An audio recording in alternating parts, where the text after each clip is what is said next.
Hello मित्रों, vision digital education अंदर आप सर्वेનું हार्दिक स्वागत है। मित्रों, ધોરણ 12 विषय SPCC अंदर सीसी विभाग में क्या विभाग में सीसी विभाग चेप्टर नंबर 3 आज आप MCQ જોવાના છે। चेप्टर नंबर 3 ना MCQ જોશું। खास लगभग बधा MCQ आवरी लीधा है, એટલે व्यवस्थित समझी लेजो मित्रों। पहलो MCQ है, वेपारी संस्था पेढ़ी में कायदाकीय के बंधारणीय बाबतों केवी बाबतों कीधी होय, कायदाकीय के बंधारणीय बाबतों कीधी होय। कायदाकीय के बंधारणीय मित्रों खास याद रखजो, कायदाकीय के बंधारणीय बाबतों माटे बराबर कार्यालयनी माळखागत बाबतों अंगेना कर्मचारी अहींया माळखागत बाबतों अंगेना कर्मचारीओने जाण करवा कयो पत्र लखाय छे। आमां बीजुं कांई याद नथी राखवानुं। तमारे शुं याद राखवानुं, जो कायदाकीय बाबतों कीधी होय के बंधारणीय बाबतों कीधी होय एटले आखुं विषयनो जवाब शुं आवे, नोटिस आवे। शुं आवे, नोटिस। बराबर कायदाकीय के बंधारणीय बाबतोनी वखतो वखत जाण करवा माटे लखातो पत्र एटले नोटिस होय। नोटिस है ने नोटिस द्विमार्गी होय। केवो मार्गी होय? द्विमार्गी होय। नोटिस हमेशा केवो मार्गी होय? द्विमार्गी होय। एटले के नोटिस मोकलवामां आवे अने पाછી मेळववामां पण आवे, एटले खास याद राखजो। अने कायदाकीय एकमनी अंदर कोई कायदाकीय फेरफार थाय तो एनी अंदर नोटिस द्वारा जाण करवामां आवे छे। अने माळखागत पत्र व्यवहार होय बराबर, आंतरविभागीय पत्र व्यवहार जेने कहेवाय तो आंतरविभागीय पत्र व्यवहारनी अंदर 3 प्रकार पड़े, एक परिपत्र, मेमो अने नोटिस। एमांथी नोटिस केवी बाबतो माटे होय? कायदाकीय के बंधारणीय बाबतो माटे होय। आ लेक्चर पूरो थाय त्यां सुधीमां नोटिस शुं, परिपत्र शुं छे ने मेमो शुं छे ए तमने समजाई जशे। ओके, चलो। कर्मचारीओने व्यवस्था तंत्रए घडेल आचार संहितानी वखतो वखत जाण करवा माटेनी वात छे मित्रों। केनी वात छे? आचार संहिता विशेनी वात होय ने आचार संहिता तो आवे परिपत्र। शुं जवाब आवे? परिपत्र। खास याद राखजो, एकमनी अंदर आचार संहितानी जाण करवा माटे लखातो पत्र व्यवहार एटले परिपत्र। बराबर। आंतर विभागीय पत्र व्यवहारो केटला? आंतर विभागीय पत्र व्यवहारों एमां 3 आवे। केटला आवे? 3। 3 नी अंदर पहेलुं आवे नोटिस, बीजो आवे परिपत्र अने त्रीजो आवे मेमो। शुं आवे? नोटिस, परिपत्र अने मेमो। आंतर विभागीय पत्र व्यवहार ने बीजा कया नामे ओळखवामां आवे तो के संस्थागत पत्र व्यवहार। केवा पत्र व्यवहार पण कहेवाय? संस्थागत पत्र व्यवहार। आ नोटिसनी वात होय मित्रों, नोटिस तो नोटिस कई बाबतों माटे होय तो के नोटिस होय छे कायदाकीय बराबर अथवा तो बंधारणीय। बंधारणीय बाबतोनी जाण करवा माटे नोटिस। परिपत्र शा माटे होय? जे उपर लखेलुं छे मित्रों, आचार संहितानी जाण करवा माटे। बराबर, आचार संहितानी वखतो वखत जाण करवा माटे परिपत्र। अने मेमो जे छे मेमो ई याद शक्तिने ताजी करवा माटे। बराबर, याद शक्ति ने ताजी करवा माटे। बराबर, याद अपाववा माटेनो जे पत्र छे ए मेमो छे। हजी आपणे मेमोनो ज्यारे जवाब आवे त्यारे थोड़ी डिटेल में पण आमां याद राखजो, याद शक्ति ने ताजी करवा माटे शुं होय? मेमो होय। विधिसर के अविधिसर आवुं कीधुं होय तो ए जवाब ई आवे। शुं आवे? विधिसर के अविधिसर रीते लखातो पत्र, अविधिसर रीते लखातो पत्र तो मेमो। क्लियर? कायदाकीय के बंधारणीय बाबतों नोटिस, आचार संहितानी जाण करवा माटे परिपत्र अने याद शक्तिने ताजी करवा माटे, याद अपाववा माटे के विधिसर के अविधिसर रीते लखातो होय ने मेमो तरीके ओळखवामां आवे छे। ओके, अहींया आचार संहिता हती एटले जवाब शुं आव्यो तो के परिपत्र। चालो आगळ। कयो पत्र कोई एक कर्मचारीने नहीं पण कर्मचारीओना समूह के जूथने संबोधीने लखाय छे? जूथ के समूह ने लखाय परिपत्र आवे। शुं आवे? परिपत्र। तो मित्रों परिपत्र विशेना पॉइंट तमे समझी लो, एमांथी कोई पण पूछाय परिपत्रनो जवाब तमने आवडतो होवो जोईए। परिपत्र जे छे ते पहेला तो आचार संहितानी जाण करवा माटे जे ख्याल आवी गयो तमने, आचार संहितानी जाण करवा माटे लखाय एने परिपत्र कहेवाय। बराबर, आपणे परिपत्र ज समजीए छीए। बीजुं, परिपत्र हमेशा कोने संबोधीने लखाय तो के समूह ने संबोधीने लखाय। बराबर, कोने संबोधीने लखाय? समूह ने संबोधीने लखाय।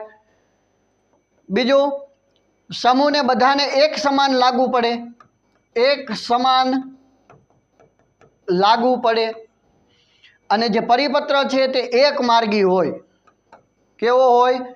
એક માર્ગી હોય. મિત્રો, પરિપત્રની અંદર ઘણીવાર સંબોધન ને શુભેચ્છા દર્શક સમાપન ન લખ્યું હોય તોય પણ ચાલે, પણ પરિપત્રની અંદર તારીખ લખવી ખૂબ જ જરૂરી છે. તારીખ અને સમય ખૂબ જ મહત્વ ધરાવે છે. ખૂબ જ મહત્વ ધરાવે છે. બરાબર. આમાંથી કોઈ પણ પ્રશ્ન પૂછે તમને ખ્યાલ હોવો જોઈએ. આચારસંહિતાની જાણ કરવા માટે તોય પરિપત્ર આવે, સમૂહને સંબોધીને લખાય તોય પરિપત્ર આવે, એક સમાન બધાને લાગુ પડે, જેને મોકલ્યો એ બધાને એક સરખો જ લાગુ પડે, એને શું કહેવાય? પરિપત્ર કહેવાય. કેવો માર્ગી છે? તો કે એક માર્ગી છે. માત્ર મોકલવામાં આવે છે, પ્રત્યુત્તર મેળવવામાં નહીં. તારીખ અને સમય ખૂબ જ મહત્ત્વના છે. મિત્રો, એક્ઝામ્પલ તરીકે આપણે એક લઈ લઈએ તો હાયર સેકન્ડરીની પરીક્ષા ક્યારે લેવાશે તે અંગેની જાણ કરવા માટેનો જે પરિપત્ર આવે છે એ પરિપત્ર એટલે એક પ્રકારની આચારસંહિતાની જાણ કરવા માટે છે. તો કે યસ. સમૂહને સંબોધીને લખાય? હા, સમૂહને સંબોધીને. જેને જેને હાયર સેકન્ડરી માટે કે એના માટે ફોર્મ ભર્યા છે એ બધાને એક સમાન લાગુ પડે, એટલે આખા સમૂહને સંબોધીને લખાય છે. કોઈ એક માટે નથી. ગુજરાતમાંથી તમામ વિદ્યાર્થીઓને લાગુ પડે છે અને બધાને એક સમાન લાગુ પડે. અમુક એમ કે છે કે મારે અહીંયા લગ્ન છે તો 2 દિવસ પછી પરીક્ષા આપીશ, એમ હોય ના, એક સમાન લાગુ પડે. કેવો માર્ગી છે? એક માર્ગી. એને માત્ર મોકલવાનું હોય, પછી બધાએ આપણે પાછો એને જવાબ દેવાનો હોય? ના, પાછો જવાબ દેવાનો હોય નહીં. અને એમાં શું મહત્ત્વનું છે? એમાં કીધું હોય કે આ તારીખથી આ તારીખે ફોર્મ ભરાશે, આ તારીખે એક્ઝામ લેવાશે. તો એ જ તારીખ, એ જ સમય ખૂબ જ મહત્ત્વનો હોય. એ શું હોય? તો કે પરિપત્ર હોય. ક્લિયર? એટલે તમને ખાસ યાદ રાખી દેજો. અહીંયા પ્રશ્ન પૂછ્યો છે સમૂહને સંબોધીને. બરાબર, સમૂહને સંબોધીને લખાય એ પરિપત્ર હોય. સાથે સાથે નોટિસ તફાવતના સ્વરૂપમાં સમજી લો. આપણે હવે અહીંયા સમજી લેશું નોટિસ. આ આચારસંહિતાની જાણ કરવા માટે હતો. નોટિસ કાયદાકીય કે બંધારણીય બાબત માટે હોય. કઈ બાબત માટે હોય?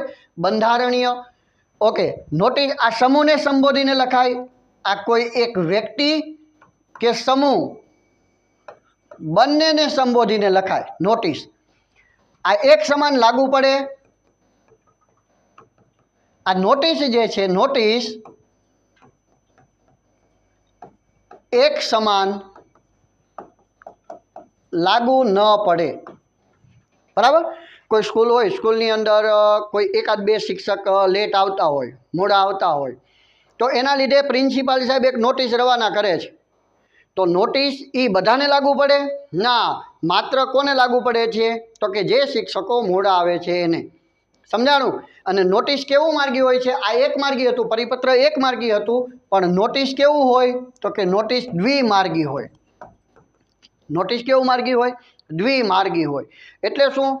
તો કે નોટિસ મોકલવામાં આવે, તમામ શિક્ષકોની નોટિસની અંદર સહી કરાવવામાં આવે. સહી કરાવ્યા પછી એ પટાવાળા બેન ક્યાં લઈને જાય? તો કે ઓફિસની અંદર પ્રિન્સિપાલ સાહેબ સામે પાછી નોટિસ મૂકે કે સાહેબ બધાની સાઇન કરાવી આવ્યા, ટાઈમસર આવી જવું એના માટેનું. એમાં નોટિસમાં લખ્યું હતું કે આપણી સ્કૂલનો ટાઈમ 7:15 છે, તમામ શિક્ષક મિત્રોએ સમયસર હાજર રહેવું. આ અંગેની નોટિસ મોકલી છે. બરાબર. અને બધા શિક્ષકોએ એમાં સહી કરી. સહી કર્યા પછી એ નોટિસ પાછી ઓફિસ સુધી જાય. એટલે કેવો માર્ગી થઈ? દ્વિમાર્ગી થાય. એટલે નોટિસ હંમેશા કેવો માર્ગી હોય? દ્વિમાર્ગી હોય. ખાસ યાદ રાખજો. અને આમાં તારીખ અને સમય ખૂબ જ મહત્વના છે. આમાં એવું જરૂરી નથી, એટલે ખાસ યાદ રાખજો. કાયદાકીય બાબત કે બંધારણીય બાબત માટે નોટિસ. વ્યક્તિ કે સમૂહ બંનેને સંબોધીને લખાય, આવું પૂછે તો પણ નોટિસ. નોટિસ કેવું? તો કે એક સમાન લાગુ ન પડે. એમાંથી જે શિક્ષક મોડા આવતા હોય એને લાગુ પડે. જે રેગ્યુલર ટાઈમસર 7 વાગે આવીને બેસી જાય છે, આપણે હાર્દિક સર જેવા, તો એને લાગુ ન પડે. અને કેવું છે? તો કે દ્વિમાર્ગી છે. નોટિસ કેવો માર્ગી છે? તો કે દ્વિમાર્ગી રહેલો છે.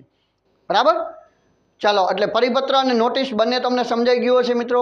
આગળ, ક્યારેક કર્મચારીઓ પણ પોતાના હક કે સમસ્યાના ઉકેલ માટે ઉપરી અધિકારીને જે પત્ર લખે છે તેને કેવી રીતે ઓળખવામાં આવે છે?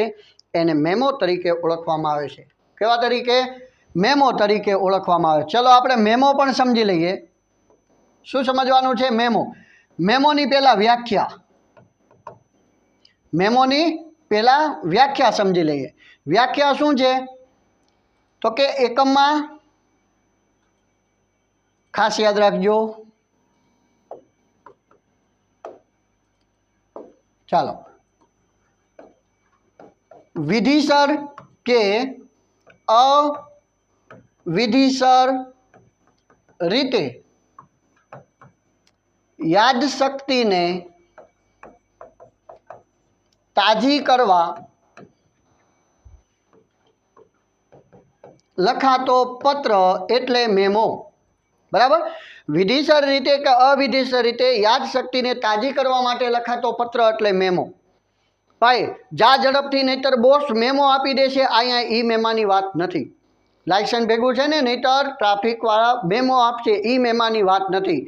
આ મેમો નકારાત્મક દ્રષ્ટિથી નથી, હકારાત્મક દ્રષ્ટિથી છે. આ મેમોનો હેતુ કેવો રહેલો છે? હકારાત્મક. હકારાત્મક એટલે શું મિત્રો? તો કે અગાઉ જે તમે નોટિસ દ્વારા, પરિપત્ર દ્વારા કે કોઈ પણ દ્વારા તમે અગાઉ જે વાત જણાવી દીધી છે કર્મચારીઓને, બરાબર, અગાઉ જે વાત કહી દીધેલી છે એની વાત બીજી વાર રિપીટ કરવાની હોય ત્યારે આખી કહાની કહેવાની હોય કે ટૂંકમાં બતાવવાની હોય? તો કે અગાઉ જે વાત કહી દીધી છે એ જ વાતની યાદ અપાવવી હોય તો એ યાદ અપાવવા માટે શું અપાવવા? યાદ અપાવવા મેમોનો ઉપયોગ થાય છે. તમને એવું પૂછે કે જેનું માળખું પૂર્વ નિર્ધારિત હોય તો પણ મેમો આવે. માળખું કેવું હોય? પૂર્વ નિર્ધારિત.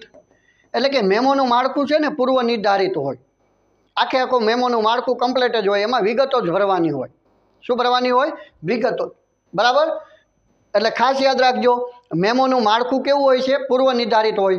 અને બીજી એક છેલ્લી વાત હજી આપણે એમાં કરી લઈએ મેમોની અંદર, તો કે ઉપરી અધિકારી તાબેદારને લખે. ક્યારેક તાબેદાર ઉપરી અધિકારીને લખે.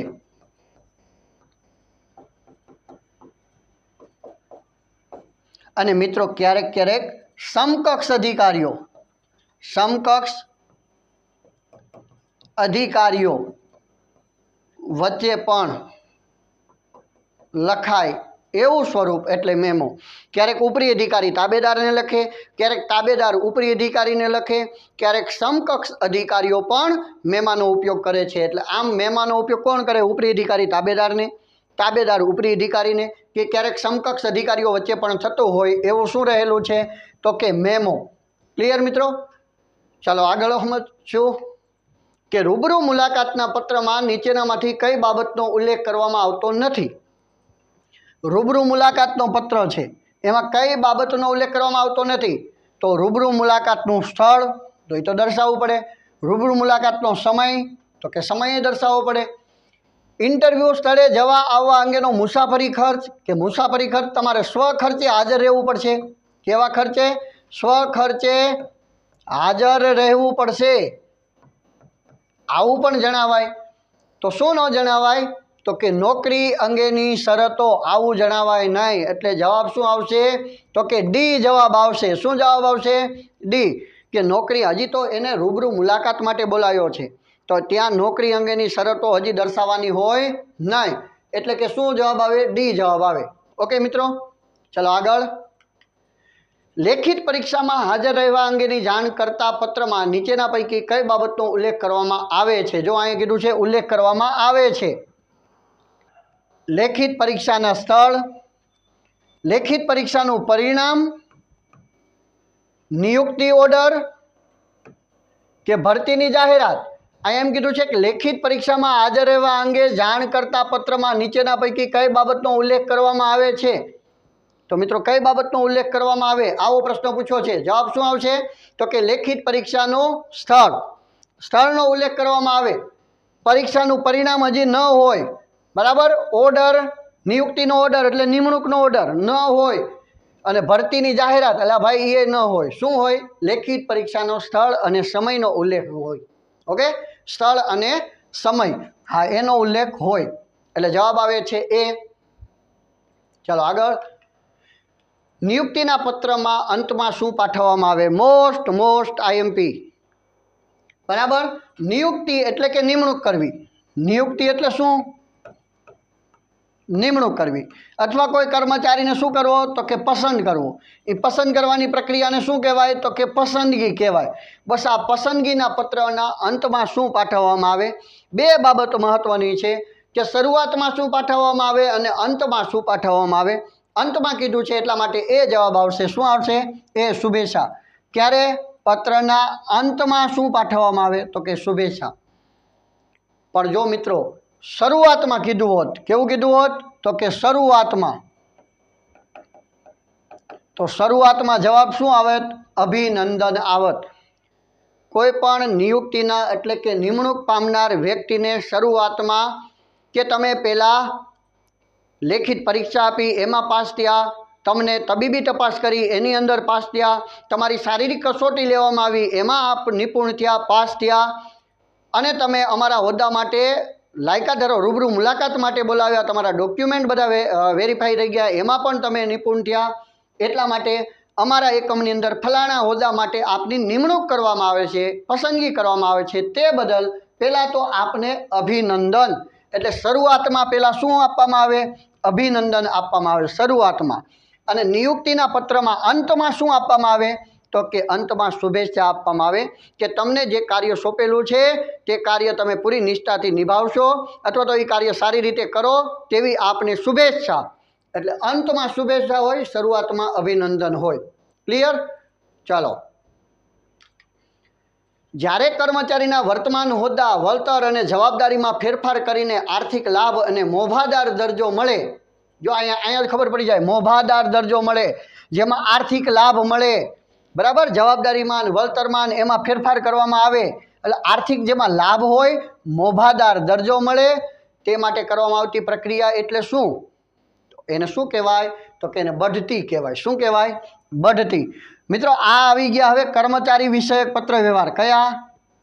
કર્મચારી વિષયક પત્ર વ્યવહાર.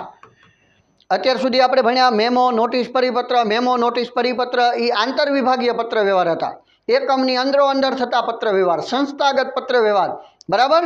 પણ હવે કયા પત્ર આવી ગયા? કર્મચારી વિષયક પત્ર વ્યવહાર. કર્મચારી વિષયક પત્ર વ્યવહારની અંદર શું આવે તો કે ભરતીને લગતો આવે, પસંદગીને લગતો પત્ર આવે, બરાબર, બઢતીને લગતો પત્ર આવે, બદલીને લગતો પત્ર આવે, અપકર્ષ, કેવો? અપકર્ષને લગતો પત્ર આવે, છટણીને લગતો પત્ર આવે, અને નિવૃત્તિ પછીનો એટલે કે નિવૃત્તિને લગતા પત્ર આવે. તો આવા બધા જે પત્રો છે એને કર્મચારી વિષયક પત્ર વ્યવહાર તરીકે ઓળખવામાં આવે છે. એમાંથી અહીંયા કયો પ્રશ્ન પૂછ્યો કે બઢતી અંગેનો. કયો પૂછ્યો છે? બઢતી અંગેનો. બરાબર. કર્મચારીને વર્તમાન હોદ્દા કરતાં ઊંચા હોદ્દા પર મૂકવાની પ્રક્રિયા એટલે બઢતી. બઢતી એટલે શું? કર્મચારીને વર્તમાન હોદ્દા કરતાં કેવા હોદ્દા પર? ઊંચા હોદ્દા પર મૂકવામાં આવે. ઊંચો હોદ્દા પર મૂકવામાં આવે એટલે કે એની આવકમાં શું થાય? આવકમાં જો અહીં કીધું છે આર્થિક લાભ, વળતરની આવક વધે, સત્તા વધે, બરાબર, પ્રતિષ્ઠા વધે, માન મોભો વધે, એટલે કે એવા ઊંચા હોદ્દા પર મૂકવામાં આવે એને બઢતી તરીકે ઓળખવામાં આવે છે મિત્રો. ક્લિયર? ચલો આગળ. સંસ્થાના કોઈક વિભાગમાં કાર્યભારમાં વધારો થાય. મિત્રો કોઈ વિભાગની અંદર કાર્યભાર વધારો થાય, કાર્યભારમાં વધારો થાય, બરાબર. કોઈ વિભાગમાં કાર્યભારનો વધારો થાય ત્યારે કર્મચારીને કયા પ્રકારની પ્રક્રિયામાં સામેલ થવું પડે છે તો કે ત્યારે કોઈ વિભાગની અંદર કાર્યભારમાં વધારો થાય તો કર્મચારીને બીજી જગ્યાએ મોકલવામાં આવે, એટલે કે એને શું કરવામાં આવે તો કે બદલી કરવામાં આવે. બદલીની વ્યાખ્યા પૂછાય તો કે કર્મચારીને, જો બદલીની વ્યાખ્યા અહીં લખું છું, યાદ રાખી લેજો. કર્મચારીને વર્તમાન હોદ્દાના સમકક્ષ બીજા હોદ્દા પર મૂકવાની પ્રક્રિયા એટલે બદલી. શું યાદ રાખ્યું આમાં? કર્મચારીને વર્તમાન હોદ્દાના સમકક્ષ હોદ્દા પર મૂકવામાં આવે મિત્રો. કેવા હોદ્દા ઉપર? સમકક્ષ, સરખા બીજા હોદ્દા પર મૂકવામાં આવે ને એને બદલી તરીકે ઓળખવામાં આવે છે. ચલો, બદલીના લીધે આવકમાં કોઈ ફેર ન પડે, કોઈ ફેર ન પડે. બદલીના લીધે કર્મચારીની પ્રતિષ્ઠામાં કોઈ ફેર ન પડે. બરાબર. કર્મચારીની સત્તામાં પણ કોઈ ફેર ન પડે, કાંઈ ફેર પડતો નથી. હા, બદલીના લીધે સ્થળ બદલાય. શું બદલાઈ જાય? સ્થળ બદલાઈ જાય. બદલીના લીધે કાર્ય પણ બદલાય. યાદ રાખજો, ઘણીવાર કર્મચારીને અલગ અલગ કામ શીખે ને એટલા માટે બદલી કરવામાં આવે. કાર્ય પણ બદલાય, પણ હોદ્દો ન બદલાય. કામ જે સત્તા હતી એ નહીં રહે. સ્થળ બદલાઈ શકે છે, કાર્ય બદલાઈ શકે છે. બરાબર. હા, યાદ રાખજો. આમાં કાર્ય શા માટે બદલાય? તો કે હોદ્દો ક્લાર્ક દરજાનો વ્યક્તિ હોય તો ક્લાર્ક દરજાનો જ રહે છે, હોદ્દો એ નો રહે. પણ અહીંયા જે કામ કરતો હોય એ કામ ન હોય, નવું કામ શીખે એટલા માટે ઘણા એકમોની અંદર બદલી કરવામાં આવે. કર્મચારીમાં અલગ અલગ કામ શીખવાની ધગજ હોય, અલગ અલગ કામ શીખે, એનામાં વિશિષ્ટીકરણનો લાભ પછી એકમ લઈ શકે એટલા માટે અલગ અલગ કામ કરાવી શકે છે. એટલે કાર્ય બદલાઈ શકે, હોદ્દો ન બદલાય. ક્લિયર? તો આને બદલી કહેવાય. હજી એકવાર સમકક્ષ બીજા હોદ્દા પર મૂકવામાં આવે એને શું કહેવાય? બદલી. બદલી બે પ્રકારે હોય. બઢતી છે ને હકારાત્મક દ્રષ્ટિકોણથી જ હોય, અને બઢતી કાં તો સિનિયોરિટીના આધારે આપવામાં આવે, કાં લાયકાતના આધારે આપવામાં આવે. બદલી હકારાત્મક દ્રષ્ટિ માટે હોય અને નકારાત્મક દ્રષ્ટિ માટે પણ હોય. સારું કામ કરે છે તો પણ એને બદલી કરવામાં આવે. ક્યારેક ક્યારેક કર્મચારી સાથે વાદવિવાદ કરતો હોય, કર્મચારી સાથે ઝઘડો કરતો હોય ત્યારે પણ બદલી કરવામાં આવે. બરાબર. એટલે બદલી બંને પ્રકારે હોઈ શકે. ચાલો આગળ. આંતરવિભાગીય પત્રવ્યવહારને બીજા કયા નામથી ઓળખવામાં આવે છે? મિત્રો, આંતરવિભાગીય પત્રવ્યવહાર, પહેલાં તો આંતરવિભાગીય પત્રવ્યવહાર કયા છે યાદ રહી જવા જોઈએ તમને. હમણાં જ વાત કરી. આંતરવિભાગીય પત્રવ્યવહાર 3 છે. કયો રહેલો છે? તો કે નોટિસ, બીજો તો કે પરિપત્ર, ત્રીજો તો કે મેમો. બરાબર. આ ત્રણેય કેવા છે? આંતરવિભાગીય પત્રવ્યવહાર છે. એને બીજા કયા નામે ઓળખવામાં આવે છે? કહી દીધું. પહેલાં જે MCQ સમજાવ્યું ત્યારે સંસ્થાગત પત્રવ્યવહાર કહેવાય. શું આવે? સંસ્થાગત પત્રવ્યવહાર તરીકે ઓળખવામાં આવે છે. મિત્રો, આંતરવિભાગીય એટલે એકમની અંદરો અંદર થતો પત્રવ્યવહાર. માલિક તાબેદારને લખે, તાબેદાર માલિકને લખે, ઉપરી અધિકારી તાબેદારને લખે, તાબેદાર ઉપરી અધિકારીને લખે. એકમની અંદરો અંદર થતો પત્રવ્યવહાર એટલે આંતરવિભાગીય પત્રવ્યવહાર. ક્લિયર? જેમાં નોટિસ, પરિપત્ર અને મેમો આવે. ચાલો. આંતરવિભાગીય પત્રવ્યવહાર કેટલા સ્વરૂપમાં હોય? અત્યારે જ વાત કરી. નોટિસ, પરિપત્ર અને મેમો એટલે કે 3 સ્વરૂપે હોય. કેટલા સ્વરૂપે હોય? 3 સ્વરૂપે. સરળ પ્રશ્ન છે. આગળ. નીચેનામાંથી કોનો સમાવેશ આંતરવિભાગીય પત્રવ્યવહારમાં થાય છે? જો હવે તમને એમાંય જવાબ આવડી જવો જોઈએ. ઓર્ડર પત્ર, ઉઘરાણી પત્ર, પરિપત્ર કે પૂછપરછનો પત્ર? પરિપત્રનો સાહેબ જવાબ આવડી ગયો. સી, પરિપત્રનો સમાવેશ. સમૂહને સંબોધીને લખાય પરિપત્ર. બધાને એક સમાન લાગુ પડે પરિપત્ર. આચારસંહિતાની જાણ કરવા માટે લખાતો પરિપત્ર. ક્લિયર? એટલે પરિપત્ર જે છે તે જવાબ આવે. ચાલો. નીચેનામાંથી કોનો સમાવેશ આંતરવિભાગીય પત્રવ્યવહારમાં થતો નથી? તો કે નોટિસ, પરિપત્ર અને મેમો સિવાયનું હશે. નોટિસ તો કે હોય, પરિપત્ર તો કે હોય, મેમો તો કે હોય, ઓર્ડર પત્ર તો કે ન હોય. એટલે ડી જવાબ આવે છે. શું આવે? ડી જવાબ. ચાલો આગળ. નોટિસ કેવા પ્રકારની વ્યવસ્થા છે અથવા તો નોટિસ કેવા પ્રકારનો માર્ગ ધરાવે છે? અહીંયા એક માર્ગી નહીં, અહીંયા એક માર્ગી એવું લખવાનું. એક માર્ગી. બરાબર. દ્વિમાર્ગી, ત્રિમાર્ગી કે બહુમાર્ગી? નોટિસ કેવું હોય છે? દ્વિમાર્ગી હોય છે. ક્લિયર? નોટિસ કેવું હોય છે? દ્વિમાર્ગી. જેની આપણે સમજૂતી અગાઉના MCQમાં મેળવી લીધી. દ્વિમાર્ગી હોય, માહિતી મોકલવામાં આવે અને માહિતી પાછી મેળવવામાં આવે. નોટિસ દ્વિમાર્ગી. એક માર્ગી કોણ હોય? એક માર્ગી તો કે પરિપત્ર. પરિપત્ર કેવો હોય? એક માર્ગી હોય. અને નોટિસ કેવું હોય? નોટિસ દ્વિમાર્ગી હોય. ક્લિયર? ચલો આગળ. પરિપત્ર કેવા પ્રકારની સંચાર વ્યવસ્થા છે? કેવા પ્રકારની? બરાબર.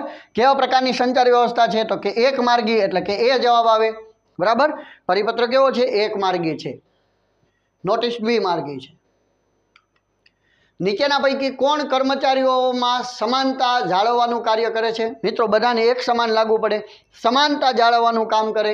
નોટિસ, પરિપત્ર, જનરલ મેનેજર કે મેમો? બધાને એક સમાન કયું લાગુ પડે? જવાબ આવડતો હોવો જોઈએ. પરિપત્ર. બધાને એક સમાન લાગુ પડે. બરાબર. તારીખ અને સમય મહત્વનો છે પરિપત્રની અંદર. શેમાં જણાવવામાં આવેલી બાબતો સમૂહના બધા જ સભ્યોને એક સમાન રીતે લાગુ પડે? જો આવી ગયું એક સમાન લાગુ પડે તોય શું આવે? પરિપત્ર. શું આવે? પરિપત્ર. જો અગાઉ વ્યવસ્થિત સમજી ગયા હોય 2-3 MCQ એટલે પાછળના MCQના જવાબ ઝડપથી તમને આવડી જ જાય, એમાં સમજવું પડે એટલે પરિપત્ર આવે એક સમાન લાગુ પડે. ઓકે મિત્રો, અહીંયા થેન્ક યુની સ્લાઇડ આવી ગઈ છે. અહીંયા આપણું ચેપ્ટર નંબર 3 બરાબર આંતર વિભાગીય પત્ર વ્યવહાર અને કર્મચારી વિષયક પત્ર વ્યવહારના MCQ પણ પૂરા થાય છે. બરાબર, અચૂકથી આ વિડીયો જોઈ લેવો અને તૈયાર કરી નાખવા. નવા વિડીયો સાથે પાછા મળીશું. ત્યાં સુધી જય હિન્દ.